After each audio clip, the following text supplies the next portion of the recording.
On September 23, 2023, the autumn air in Blackwood County, West Virginia, was sharp and tinged with the scent of decay. Jedediah. Jed Stone, 45. A seasoned mine safety inspector steered his rugged pickup truck up a winding, forgotten road. His task was to conduct the final inspection of the old Blackmar Colliery, a mine that had been silent for decades, a gaping wound in the heart of the Appalachian Mountains before it was to be permanently sealed. "This mountain always gives me the creeps," he muttered, his voice swallowed by the dense, rust-colored canopy. The Blackmar was once the lifeblood of the region, but now it stood only as a monument to a bygone era guarding the county's darkest secrets. As he reached the entrance, a rusted chain-link gate groaned in protest. Flipping on the powerful headlamp on his hard hat, he stepped into the abyss. The air was cold and damp, thick with the smell of wet earth and coal dust. The only sounds were the drip, drip, drip of water seeping through rock and a profound silence that seemed to absorb all noise. He descended a vertical shaft, rappelling 150 feet into the earth's belly. There, his breath caught in his throat. A colossal cavern opened before him, its floor a vast emerald green lake formed by decades of accumulated groundwater. The only movement was the hypnotic ripple created by water droplets falling from the cavern's ceiling. But as the beam of his lamp swept across the center of the subterranean lake, Jed's blood ran cold. Half submerged in the eerily still water was a dark, angular shape. At first he thought it was a massive piece of mining equipment, but as he adjusted his light, he saw the unmistakable silhouette of a vehicle. A vehicle with the iconic black and white paint scheme of a police patrol car. My God, what in the hell is that doing down here? A wave of vertigo washed over him. With a trembling hand, he pulled out his satellite phone and dialed 911. That single call would pry open a Pandora's box that had been sealed for 8 years, a mystery that was not just a cold case, but the most shameful secret in the history of the Blackwood County Sheriff's Department. Inside that box lay not only the tragic fate of 2 missing deputies, but a story of unimaginable betrayal, a meticulously crafted cover-up, and the enduring power of a single spark of courage. December 15th, 2015, the fateful day. 8 years earlier, the Blackwood County Sheriff's Department was buzzing with the usual pre-holiday chaos. Amidst it all, Detective Sarah Jenkins, 29, and Detective Emily Carter, 27, were a force of nature. Partners since their days at the academy, they were known as the A-Team of the investigations unit. Sarah was the anchor, cool-headed, analytical, and relentless. Emily was the heart intuitive, empathetic, but with a will of iron. At 4:00 p.m. that afternoon, they were summoned to the office of Sheriff William Bill Donovan, 52. When they entered the spacious wood-paneled room, they found Donovan staring out the window, his broad shoulders silhouetted against the gray winter sky. On his immaculate desk lay a single manila folder stamped "Top Secret" in stark red ink. "You wanted to see us?" Sheriff Sarah asked, her voice calm. Donovan turned slowly, his face a mask of grim authority. "Sit down, detectives. I have an assignment for you. It comes directly from the state AG's office." He let the weight of his words fill the silence before continuing. We've got intel on a major drug trafficking ring. These guys are moving fentanyl through the Appalachian backroads, using our county as a key transit point. They've set up a distribution hub in an abandoned mine. He unfolded a map and jabbed a thick finger at the location of the old Blackmar colliery. This operation requires absolute discretion. Within this department, only the three of us will know. You don't speak of this to anyone, not your colleagues, not your families. Am I clear? His gaze was intense, unwavering. Tonight you'll conduct surveillance on the colliery.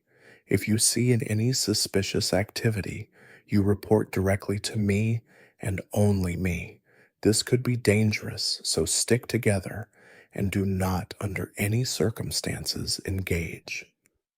Though they were seasoned detectives, an operation of this magnitude was a first. A flicker of nervous energy passed between them, quickly replaced by a steely resolve. "Don't you worry, Sheriff. We'll get it done," Emily said, her voice firm. Leaving his office, they walked down the hallway, the silence heavy between them. A fentanyl cartel in Blackwood County feels like something out of a movie, Emily said with a nervous laugh. Doesn't it feel off? Sarah countered. Her brow furrowed. An operation this big, and they're sending just the two of us. Why not call in the DEA or a state task force? Maybe the sheriff trusts us that much. He said it's all about containment, keeping it quiet. Let's not overthink it. We have our orders. Emily tried to be pragmatic, but Sarah couldn't shake the small, insistent seed of doubt in her mind. It was a warning bell she couldn't yet decipher, a faint tremor before a devastating earthquake. The last patrol, at 10:00 p.m., they climbed into their patrol car, Unit 77. The frigid night air bit at their faces. As Sarah started the engine, a Christmas carol from the radio felt jarringly out of place. "Drive safe, Sarah. I've got a bad feeling about this," Emily said, her voice barely a whisper. "You too, me too." The look in the sheriff's eyes. It was strange, like he was hiding something. Their conversation faded as they navigated the winding, pothole-ridden road leading into the mountains. In the pitch-black, moonless night, the world was reduced to what their headlights could carve from the darkness. It felt as though they were being pulled down a predetermined path, one from which there was no return. It was the last normal conversation they would ever have. The next morning, the radio in the dispatch center remained silent. The scheduled check-in from Unit 77 never came. By 7:00 a.m., when they failed to return at the end of their shift, a quiet alarm spread through the department. Still no word from Jenkins and Carter. Sheriff Donovan stormed into the dispatch room, his face a perfect blend of calculated fury and concern. "No, sir. Last GPS ping was at 11:00 p.m. last night near the Blackmar colliery. Then, nothing. Get a search team together now, but keep it quiet. If this leaks to the press, there will be hell to pay." Donovan's orders were followed, but the search was a charade. It wasn't a mission to find the missing deputies, but an exercise in confirming they couldn't be found. The team scoured the area around the mine entrance, but reported finding nothing, not so much as a tire track. It was as if the car and the two women inside it had simply vanished into thin air. Days turned into weeks, then a month. The official narrative whispered in corridors, and leaked to grieving families solidified. The deputies had likely been abducted by the cartel and taken across state lines. The family's desperate pleas for information were met with the impenetrable wall of a classified, ongoing investigation. Is my daughter alive? For the love of God, just tell me that Sarah's mother, Mary Jenkins, 55, pleaded her tears, absorbed by the cold, indifferent walls of the sheriff's department. They serve this county, they serve the law, but their own family can't get a straight answer. What kind of justice is that? Emily's father, David Carter, 58, demanded, his voice shaking with rage. But as time passed, the investigation lost momentum. The story faded from the headlines. In 2018, Sheriff Donovan retired with full honors, moving to a quiet community in Florida. The few others who knew the truth of that night transferred or left the force. Over 8 years, the truth was buried under layers of silence and bureaucracy. In the archives of the Blackwood County Sheriff's Department, the file for Jenkins and Carter missing persons gathered dust, its contents quietly redacted until it was meaningless. Their names became a taboo, their sacrifice an unstory. Only in the hearts of their families did they remain alive, lost, but never forgotten. Part 2: The Voice from the Abyss. The Truth in the Watery Grave. In September 2023, the rusted hulk of Unit 77, hoisted from its watery tomb, was more than just a wrecked vehicle. It was a time capsule, a steel coffin that held the truth of a night of unimaginable horror. The corroded, crumpled frame was a silent testament to a desperate final struggle. The state's top forensic team was called in. The investigators worked in stunned silence. The car's interior was filled with mud and debris, but tucked under the passenger seat, a miracle, a waterproof evidence bag. Inside, soaked but still legible, was a bundle of papers and a small digital voice recorder. The lead investigator, his hands trembling slightly, rushed the recorder to a specialized lab. After 2 painstaking days of drying and data recovery, the files were resurrected. In the sterile quiet of the new task force's office, he pressed play. Audio file 1 to send. 2015, 11:30 p.m. Sound of wind and the frantic rustling of paper. Sarah's voice is low, urgent. Sarah Jenkins. This is Detective Sarah Jenkins. I'm starting a recording. Time is 23:30.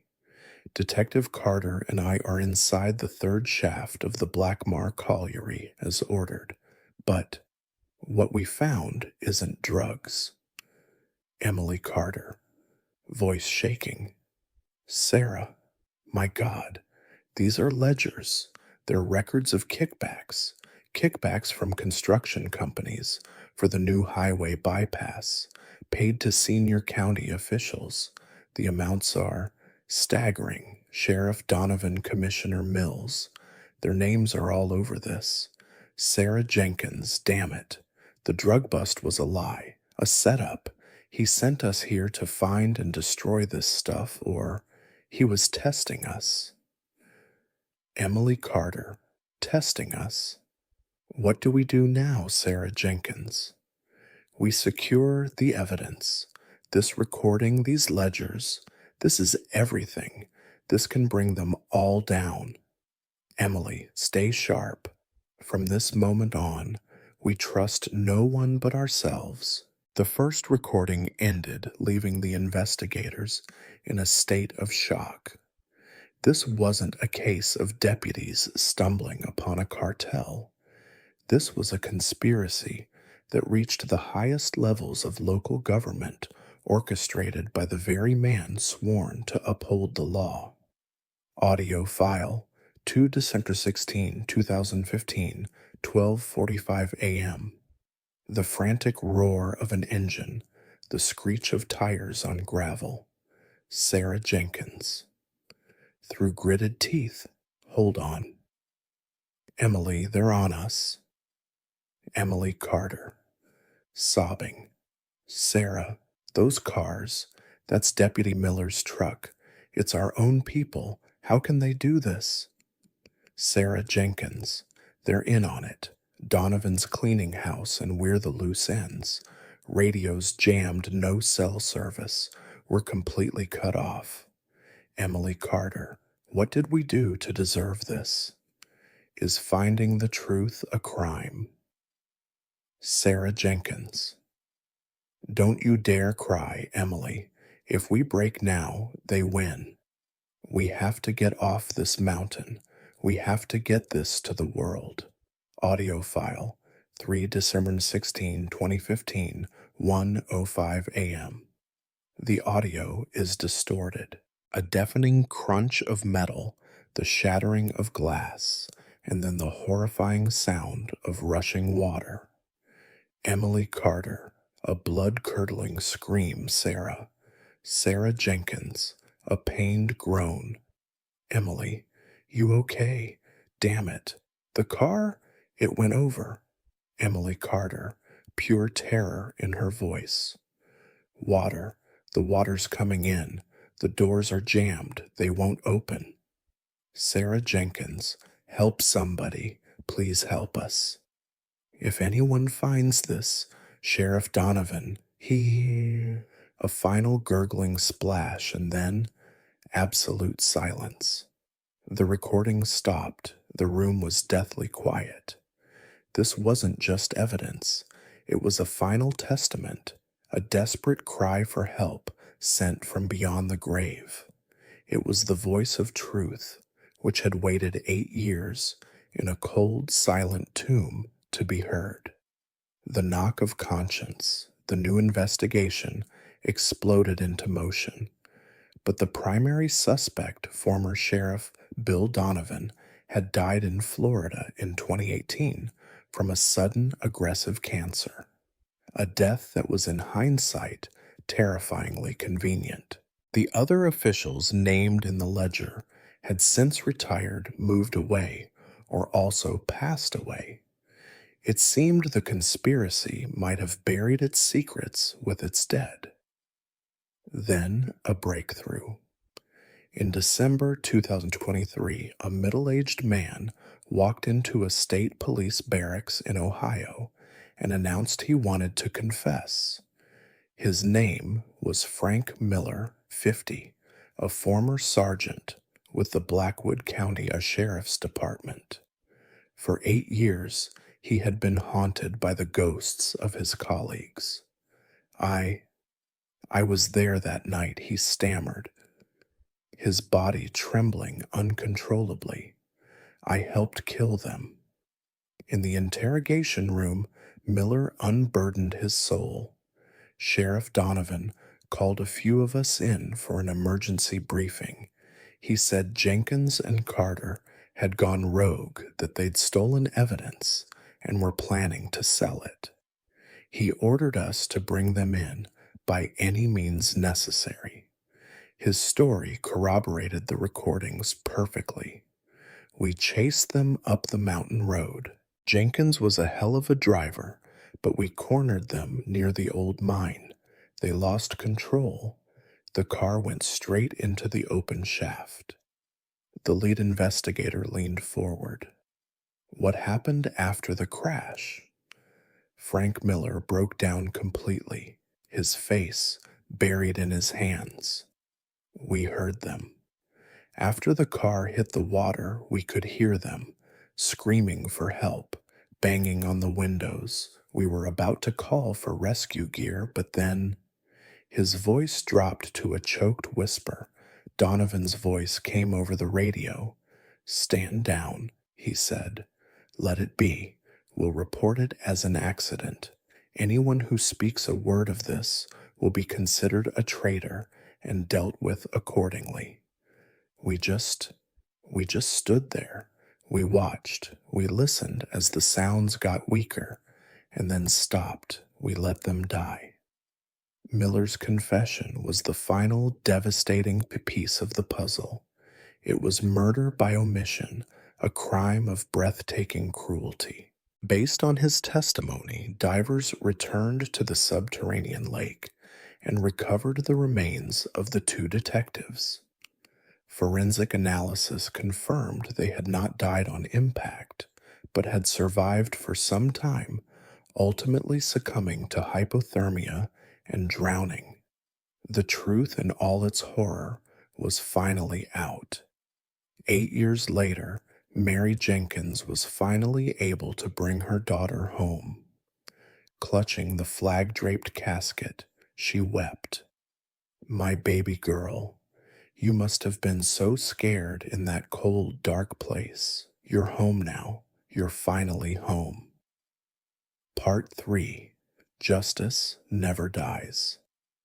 The day of reckoning in 2024, the trial of the surviving conspirators began. The courtroom was a media circus. The men who had once worn the same badge as Sarah and Emily, who had followed illegal orders and left their colleagues to die, now sat in the defendant's box. Their defense was uniform and cowardly. They were just following the orders of a powerful, intimidating sheriff. But public outrage was a tidal wave that could not be stopped. Frank Miller, for his cooperation and testimony, received a reduced sentence. As he left the courthouse, he fell to his knees before the Jenkins and Carter families. "I will carry this guilt for the rest of my life. I am so sorry." The other surviving members of Donovan's inner circle were convicted on a range of charges, from conspiracy and obstruction of justice to felony murder, and were sentenced to long prison terms. As the judge's gavel fell, David Carter closed his eyes and whispered, "Your deaths were not in vain, girls." They were not in vain. The case sent shockwaves through law enforcement agencies across the country. It was a brutal reminder that the shield of justice could easily become a weapon of corruption.